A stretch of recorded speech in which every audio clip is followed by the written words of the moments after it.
a jolt and then you'll die.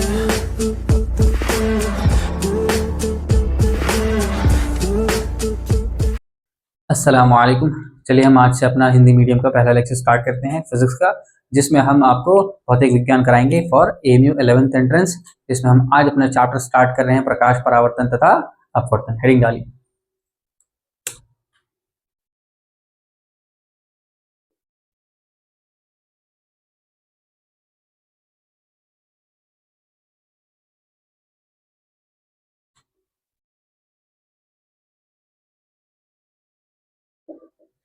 तो प्रकाश परावर्तन तथा अपवर्तन में अगर आप देखोगे तो सबसे पहली चीज मिलेगी प्रकाश। इसके अंदर से मैं बता दे रहा हूँ, इसके अंदर से करीब करीब 3 सवाल आते हैं आपके एएमयू 11th में। 3 क्वेश्चन तो कहीं नहीं जा रहे, 3 क्वेश्चन तो आपको ऐसे ही मिल जाएगा, जिसमें से एक हिस्सा आपको परावर्तन का मिलेगा, एक हिस्सा आपको अपवर्तन का मिलेगा और एक हिस्सा आपको अपवर्तनांक का सवाल मिलेगा। तो यही 3 सवाल जनरली मिलते हैं। आइए हम एक एक करके उनको डिस्कस करेंगे। पहले हम चैप्टर की बेसिक से, बिल्कुल बहुत बेसिक से, जिसको कुछ नहीं आता, जनरली हिंदी मीडियम के बच्चे क्या होते हैं, अपने मतलब आप समझ लीजिए कि वो बस पढ़ रहे होते हैं, पढ़ते नहीं है, पढ़ रहे होते हैं। ठीक है, तो फर्क है पढ़ने और पढ़ रहे होते हैं। चलिए खैर, तो प्रकाश की बहुत बेसिक बातों से स्टार्ट करें तो प्रकाश की बहुत बेसिक बातों में मिलेगा कि प्रकाश क्या है आपका। तो प्रकाश एक ऊर्जा का क्या है, मतलब ऊर्जा का, जैसे हम हमारे पास energy is a form different का, हमारे पास एनर्जी जो होती है वो हमारे पास कई तरीके से मिलती है, वैसे ही आपकी प्रकाश है, हिंदी है बेसिकली। तो इसमें देखोगे तो प्रकाश क्या है, एक ऊर्जा का स्रोत। प्रकाश क्या है, एक ऊर्जा का स्रोत है। तो सबसे पहला पॉइंट तो यही है, प्रकाश एक ऊर्जा का स्रोत है।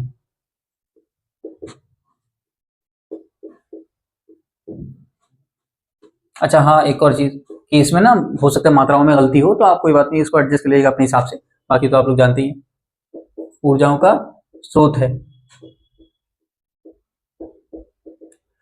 और सुनिए, प्रकाश की जो चाल होती है निर्वात के अंदर, वो होती है 3 × 10⁸ प्रकाश की चाल कितनी होती है,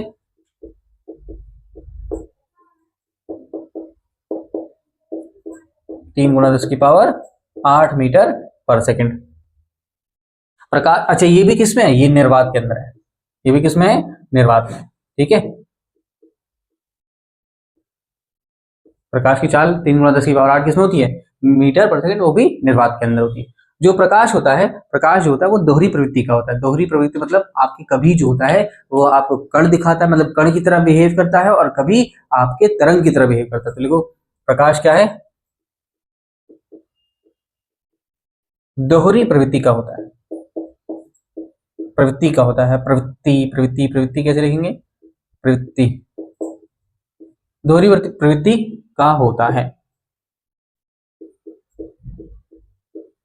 और वो कौन कौन से हैं, तो वो है आपका कण और तरंग, कण और तरंग।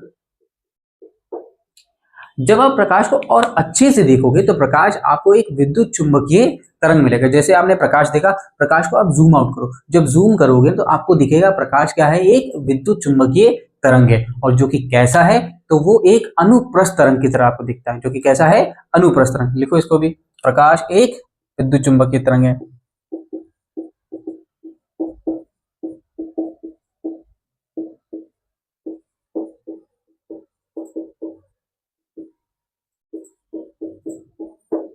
जो कि कैसा होता है, अनुप्रस्थ होता है।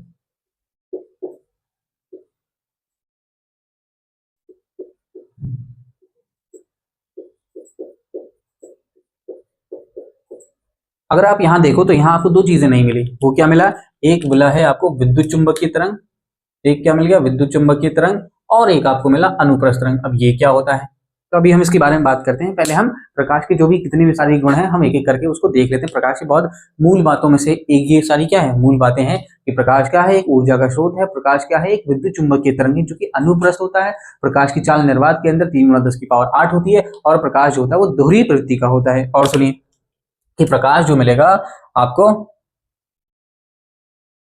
प्रकाश जो होती है वो हमेशा कैसे गमन करती है, प्रकाश हमेशा हमेशा सरल रेखा में गमन करेगी। कैसी रेखा में, सरल रेखा में गमन करेगी।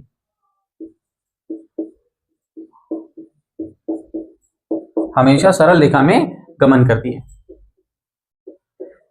अरे किसमें गमन करती है, सरल रेखा में गमन करती है। तो प्रकाश हमेशा कैसे गमन करती है, सरल रेखा के अंदर गमन करती है। कभी भी प्रकाश जो है ऐसा मुड़ेगी नहीं जब तक कि किसी चीज से टकराए नहीं। तो ये कुछ क्या है, प्रकाश की कुछ मूल बातें हैं। इसके बाद आओ बात करते हैं विद्युत चुंबकीय तरंग क्या है और आपका अनुप्रस्थ तरंग क्या है। ये जो चैप्टर है बेसिकली आपने क्लास 9th में ध्वनि पढ़ा होगा। तो ध्वनि बेसिकली क्या है, ध्वनि को हम तरंग के माध्यम से क्या करते हैं, रिप्रेजेंट करते हैं या सूचित करते हैं। वैसे ही हम बेसिकली यहाँ पर देखो, जब आप देखोगे तरंग यानी कि आप जब प्रकाश देखो तो प्रकाश आपको एक विद्युत चुंबकीय तरंग मिलेगा। आखिर ये विद्युत चुंबकीय तरंग उत्पन्न कैसे होता है, तो जब आपका एक जो होता है इलेक्ट्रॉन, क्या होता है, जब आपका इलेक्ट्रॉन जो होता है, जब इलेक्ट्रॉन को आप क्या करोगे, ऑसिलेट कराओगे। ऑसिलेट बोलो तो ऑसिलेट अंग्रेजी बोलते हैं ऑसिलेट। जब आप इलेक्ट्रॉन को क्या कराओगे, ऑसिलेट कराओगे, या फिर जब भी आप इलेक्ट्रॉनों को क्या करोगे, ऐसे ऐसे क्या करोगे, आप उसको एक्सेलरेट बोले तो त्वरण, क्या है, त्वरण आप दोगे उसको, या एक्सेलरेट को, या फिर ये बोल दो कि जब भी आप किसी चार्ज को आप त्वरित कर दो तो त्वरित चार्ज आपको क्या चीज उत्पन्न करती है, त्वरित चार्ज उत्पन्न करती है आपके चुंबकीय विद्युत चुंबकीय तरंग उत्पन्न करती है, जो कि कैसा होता है, अनुप्रस्थ तरंग होता है। तो आइए हम बात करते हैं तरंग की ही, हम तरंग को ही क्लासिफाई कर देते हैं। अगले इसको लिखिए, मैं मिटा रहा हूं। अब हम अगला कराएंगे तरंग का क्लासिफिकेशन की कैसे होता है तरंग, ठीक है। तो चलिए हम देखते हैं तरंग का क्लासिफिकेशन। क्या तरंग जो होती है, तरंग की क्लासिफिकेशन दो तरीके से होती है। अब तरंग जो है, अगर तरंग चल रहा है तो चलने के लिए हो सकता है उसको माध्यम की जरूरत हो सकता है, या फिर माध्यम की जरूरत ना हो। तो तरंग बेसिकली हमारे पास दो तरीके से क्लासिफाई होता है। पहला है माध्यम के आधार पर, और दूसरा है उस माध्यम के अंदर जो तरंग चल रहा है, उस तरंग के अंदर जो एक्चुअल में जो आपके कण हैं उसका कंपन कैसे हो रहा है। तो दो है, पहला है हमारा तरंग जो आपके माध्यम के आधार पर, और दूसरा है कणों के कंपन के आधार पर। तो पहला हम लिख रहे हैं तरंग के भेद। पहला किसके आधार पर, आपके माध्यम के आधार पर, माध्यम के आधार पर।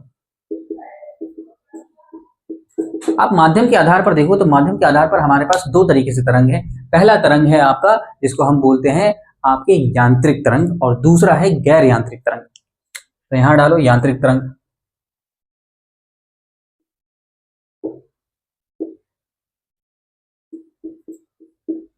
और यहां डालिए गैर यांत्रिक तरंग।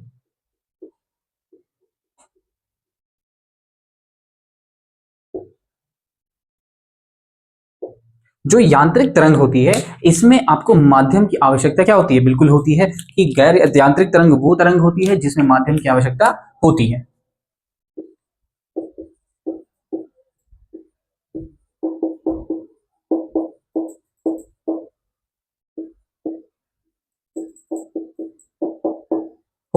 उदाहरण के तौर पर आप देख सकते हैं, कि जो आपकी ध्वनि होती है, ध्वनि तरंग जो होती है वो कैसी होती है, वो आपके यांत्रिक तरंग होती है। और जो रस्सी पर उत्पन्न होती है, रस्सी पर उत्पन्न तरंग, जो रस्सी पर उत्पन्न तरंग होती है वो भी कैसी होती है, यांत्रिक तरंग होती है। ये आपके कुछ उदाहरण है। गैर यांत्रिक तरंग, ये गैर यांत्रिक क्या होंगे, जिनको माध्यम की जरूरत नहीं पड़ती।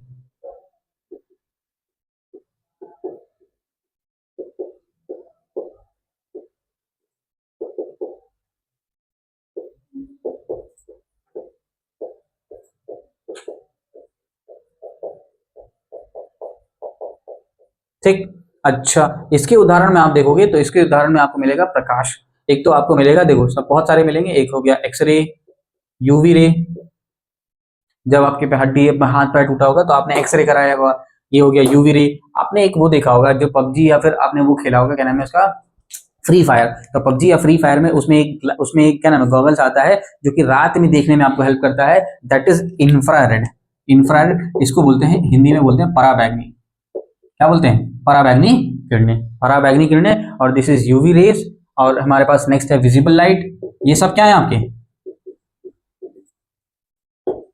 ये दृश्यमान प्रकाश है। ये सब क्या है आपके, गैर यांत्रिक तरंगे। इनको माध्यम की आवश्यकता नहीं होती है। अब आप देख सकते हैं कि सूरज से जो रोशनी आती है, सूरज से जो पृथ्वी पर रोशनी आती है, सूरज और पृथ्वी के बीच में आज सच कोई भी माध्यम नहीं है। लेकिन जैसी पृथ्वी के अंदर आपके हिस्सा अंदर घुसता है तो माध्यम मिलता है, और वो माध्यम क्या है, आपका एटमॉस्फेयर बोले तो वातावरण, या फिर आप ये कहते हो हवा। नॉर्मली इसमें अगर आप ये देखो, इसमें जो प्रकाश की चाल है वो कितनी होती है, 3 गुणा, इसमें जो चाल है गैर यांत्रिक तरंग में ये सारे हैं, और इन सब की जो चाल होती है वो क्या होती है, 3 गुणा 10 की पावर 8 होती है। लेकिन इसमें जो चाल होती है वो क्या होती है, काफी कम होती है। तो यहां लिख सकते हो आप, यहां लिख सकते हो कि इसमें जो हुई चाल, यांत्रिक तरंग, गैर यांत्रिक तरंग की जो चाल होती है वो कितनी होती है, 3 गुणा 10 की पावर 8, बोले तो प्रकाश की चाल के बराबर।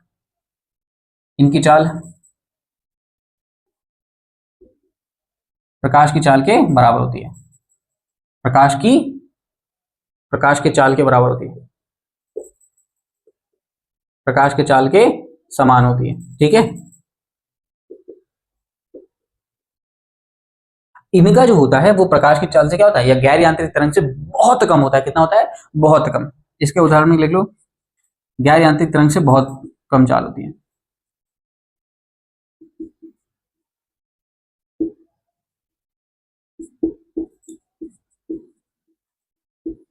बहुत कम चाल होती है।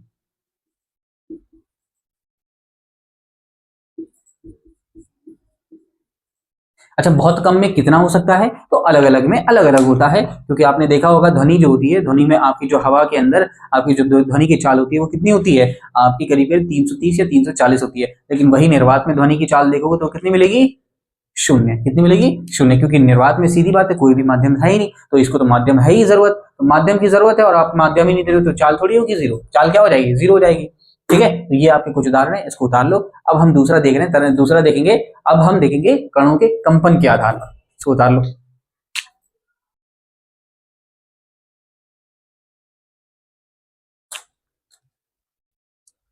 तो चलिए हम दूसरा देखते हैं कणों के कंपन के आधार पर।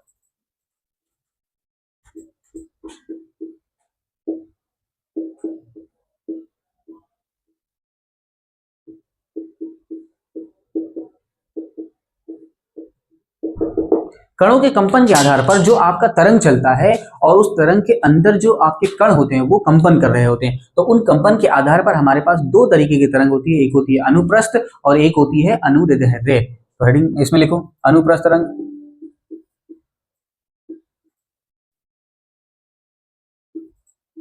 इसी को हम अंग्रेजी में बोलते हैं ट्रांसवर्स वेव। क्या बोलते हैं, ट्रांसवर्स वेव।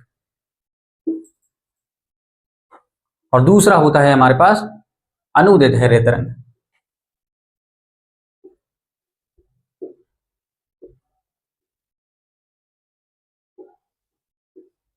इसको अंग्रेजी में, ये हो सकता है गलत लिखा हो, देख लेना अपने हिसाब से, ठीक है ना। इसको हम अंग्रेजी में बोलते हैं हम लोग लॉन्गिट्यूडनल वेव्स। क्या बोलते हैं, लॉन्गिट्यूडनल वेव्स।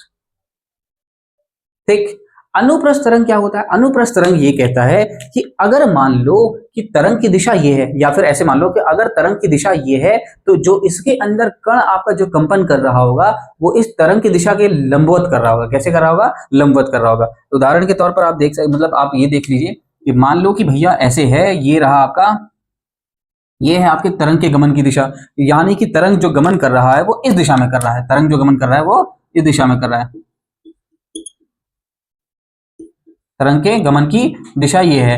इसके अंदर अब जो आपका कण आपका कंपन करेगा वो इसके लंबवत करेगा। किसके लंबवत करेगा, इसके लंबवत। तो अब इसका लंबवत किधर होगा, ऐसे, ठीक है। यानी कि अगर कण आपका जो तरंग है वो ऐसे चल रहा है तो आपका कण जो है वो ऐसे चलेगा। आई बस, दोनों एक दूसरे क्या होंगे, लंबवत होंगे। ये दिख रहा है आपको, बस इसमें लिख सकते हैं कि आपके तरंग के गमन की दिशा और कणों के कंपन की दिशा क्या होगी, अगर लंबवत है तो ऐसे तरंग को हम बोलते हैं अनुप्रस्थ तरंग। अगला है हमारे पास अनुदैर्ध्य। अनुदैर्ध्य में क्या होगा कि इसमें तरंग के गमन की दिशा और कणों के कंपन की दिशा क्या होगी, समान होगी, या बोले तो समांतर होगी। क्या बोले, समांतर होगी, समांतर बोले तो पैरेलल। तो यहां पर लिख लो कि कणों के गमन की दिशा, कणों के कंपन की दिशा, कंपन की दिशा, और क्या होगा, तरंग के गमन की दिशा, दोनों क्या होगी, समांतर।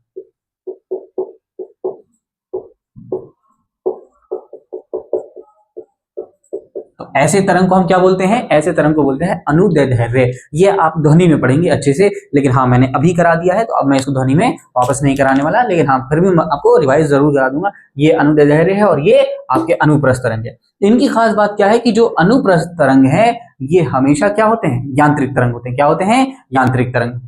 यानी कि अगर यांत्रिक नहीं, गैर यांत्रिक तरंग, अगर आपको कहीं गैर यांत्रिक तरंग मिल रहा है तो वो कंफर्म है वो कि क्या होगा, कौन सा तरंग होगा, अनुप्रस्थ होगा। अगर आपको यांत्रिक तरंग दिख रहा है तो हो सकता है वो अनुदैर्ध्य भी हो और अनुप्रस्थ हो, दोनों के दोनों हो सकता है, कौन, यांत्रिक। लेकिन गैर यांत्रिक जो तरंग होता है वो सिर्फ और सिर्फ क्या होता है, अनुप्रस्थ। ओके, चलिए इसको उतार लीजिए, मैं मिटाता हूं इसको।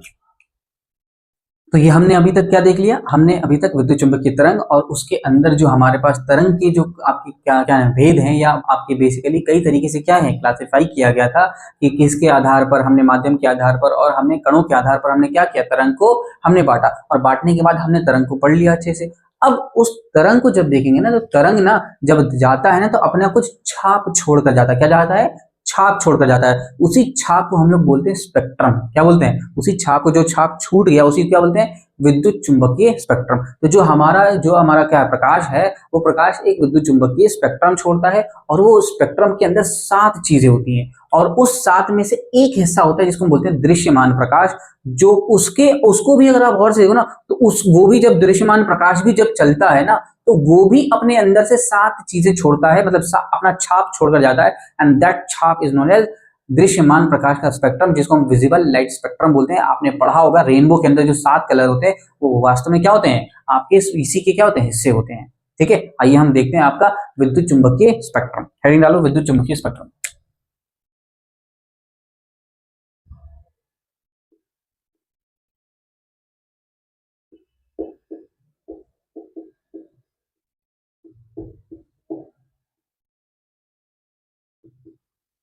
इसी को हम इलेक्ट्रोमैग्नेटिक स्पेक्ट्रम बोलते हैं।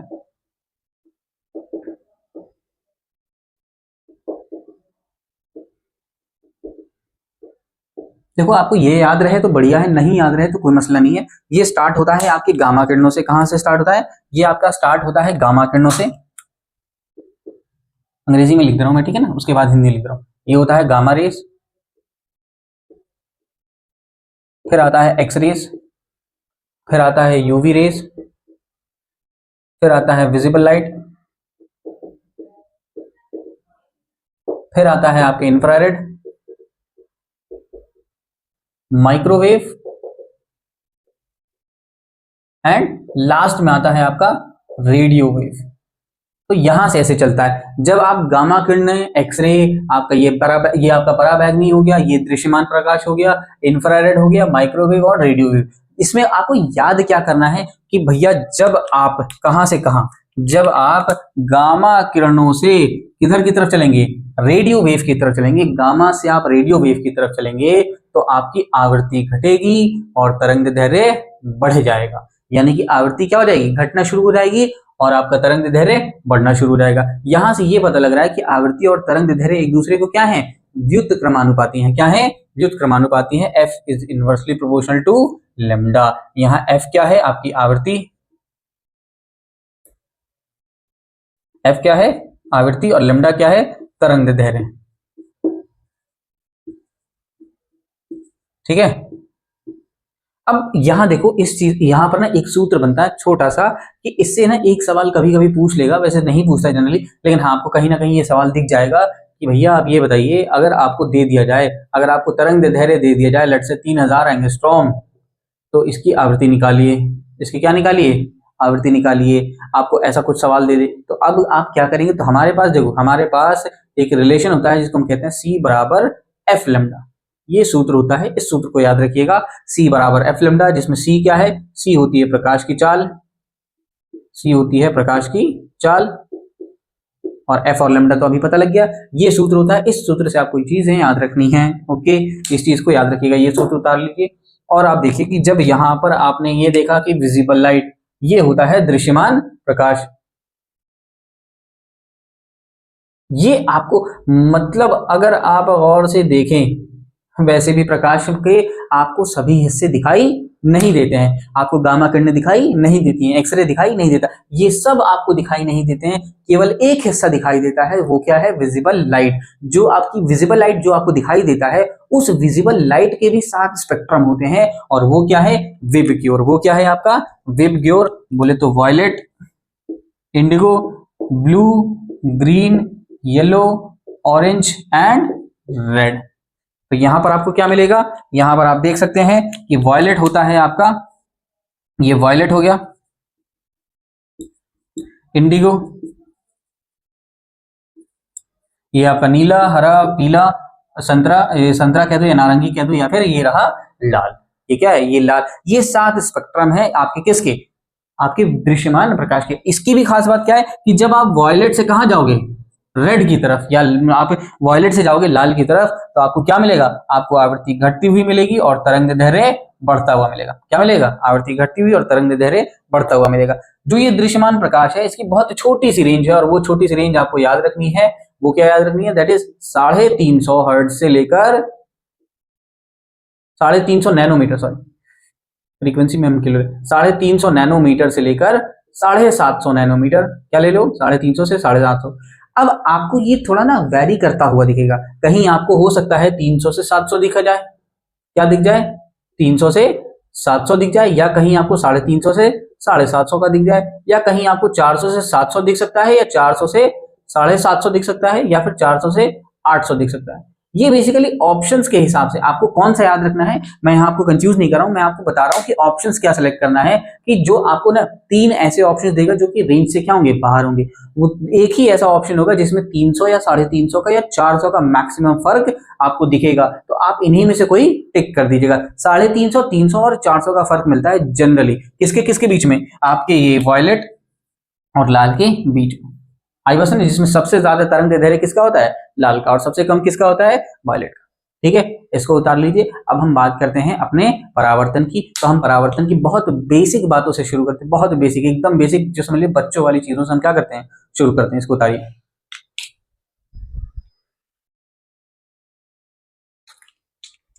तो चलिए हम स्टार्ट करते हैं अपना बहुत बेसिक बातें, यानी कि हम प्रकाश की मूल बातों से स्टार्ट करते हैं। अगर आप देखो कि ये क्या कहलाता है, ये क्या कहलाता है, और ये क्या कहलाता है।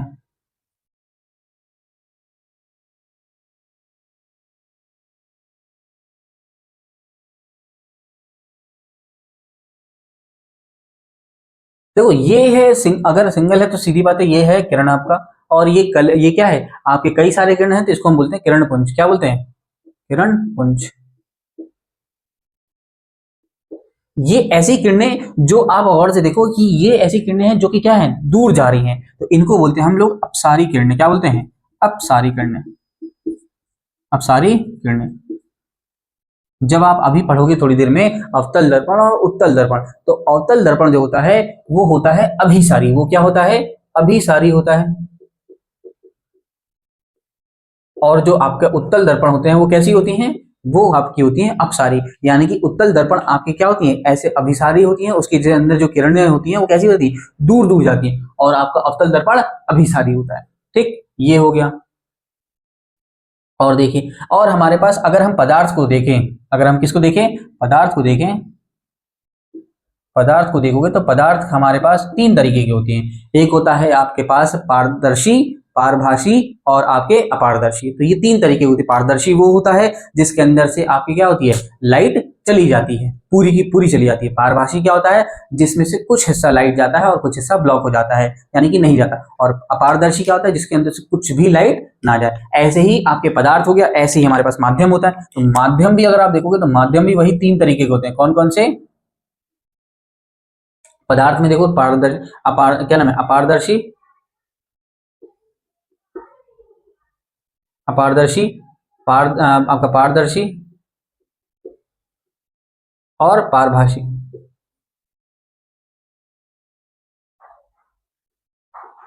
ठीक, ऐसी माध्यम में देखोगे तो ये भी आपको यही मिलेगा कि ये भी आपके क्या, माध्यम भी उसी, अगर माध्यम है तो माध्यम हो जाएगा, और आपके पदार्थ है तो पदार्थ हो जाएगा।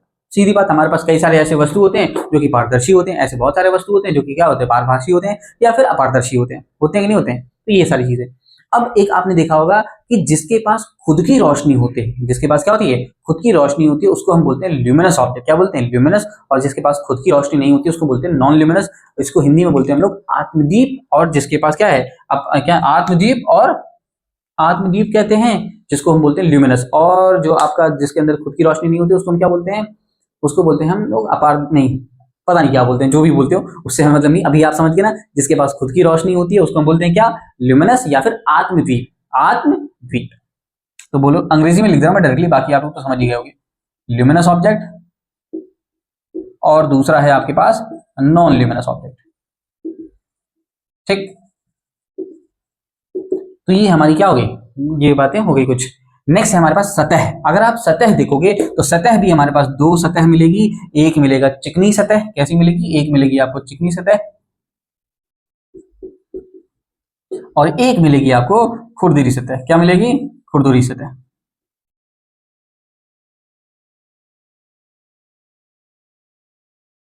ठीक, ये आपके कुछ क्या हो गई, बेसिक बातें हो गई। अब हम आइए हम अपना स्टार्ट करते हैं परावर्तन। इसको उतारिए, हम स्टार्ट करते हैं परावर्तन।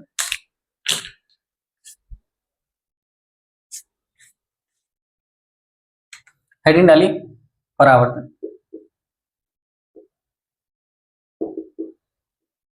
परावर्तन क्या कहलाता है, परावर्तन कहता है बेसिकली कि जब प्रकाश आती है और किसी सतह से टकराए और टकराने के बाद उसी माध्यम में लौट जाए जिस माध्यम से प्रकाश आई है, इसको हम क्या बोलते हैं, परावर्तन। वैसे हम लोग सिर्फ डेफिनेशन क्या पढ़ते हैं, प्रकाश आए, टकराए और लौट जाए।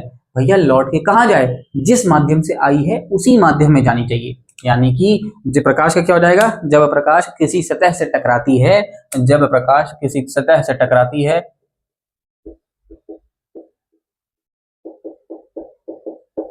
किसी में इधर से आएगा, ये किसी सतह से टकराती है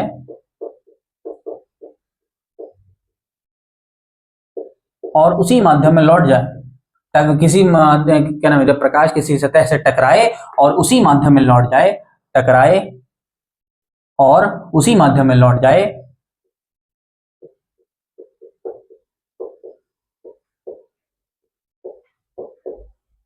उसी माध्यम में लौट जाए, उसे हम क्या कहते हैं, उसे हम परावर्तन कहते हैं, उसे परावर्तन कहते हैं।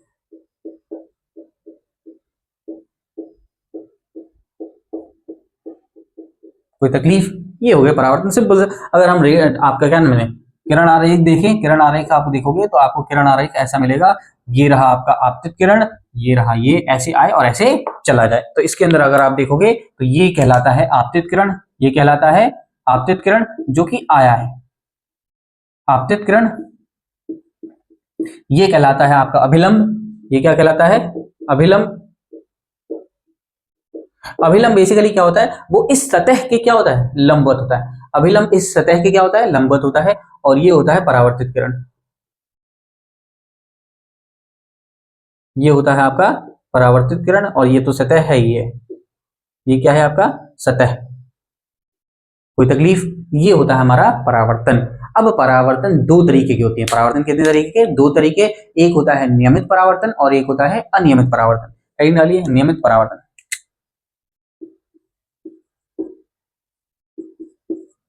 ये नीट लिख दिया, इधर से आएगा मेरे साथ, ठीक है ना। नियमित परावर्तन, नियमित परावर्तन क्या होता है कि नियमित परावर्तन में अगर किसी सतह पर समांतर आपतित किरण आए, किसी सतह पर समांतर आपतित किरण आए, अगर समांतर आपतित किरण आए किसी सतह पर, टकराने के बाद इनका अगर परावर्तित किरण भी कैसा हो जाए, समांतर रहे, तो ऐसे सतह को हम लोग क्या बोलते हैं, ऐसे परावर्तन को हम लोग बोलते हैं नियमित परावर्तन। और ये आपको ज्यादातर जो मिलेगा, ये आपको मिलता है चिकनी सतह पर। कहां मिलता है, चिकनी सतह पर। यानी कि ऐसा परावर्तन जिसके अंदर अगर आपतित किरण कैसा है, समांतर, तो आपका परावर्तित किरण भी कैसा होना चाहिए, समांतर। उसको हम क्या बोलेंगे, अब उसको हम क्या बोलेंगे, नियमित परावर्तन। तो इसमें आप लंबवत ऐसे ड्रॉ कर सकते हो, लंबवत ऐसे बना सकते हो। ये आपका क्या है, डॉटेड डॉटेड लंबवत।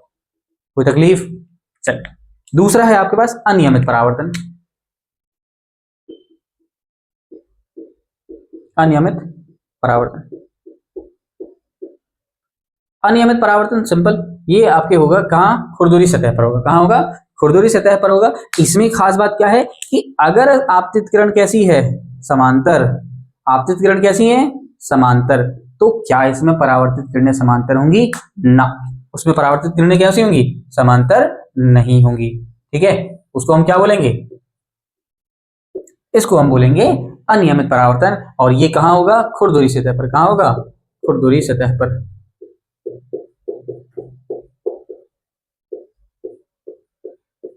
ठीक, ये उतार लीजिए। नेक्स्ट हेडिंग डालिए परावर्तन के नियम। नेक्स्ट है आपका परावर्तन के नियम। परावर्तन के नियम देखोगे तो परावर्तन के नियम हमारे पास दो हैं आपके। पहला नियम है कि जब आपतित किरण, आपतित किरण, अभिलंब और परावर्तित किरण तीनों के तीनों एक ही तल में पाए जाए। पहला नियम भाई बहुत सरल है। पहला नियम क्या है, बहुत सरल। ये आपका अभिलंब, ये आपका आपतित किरण और ये रहा आपका परावर्तित किरण।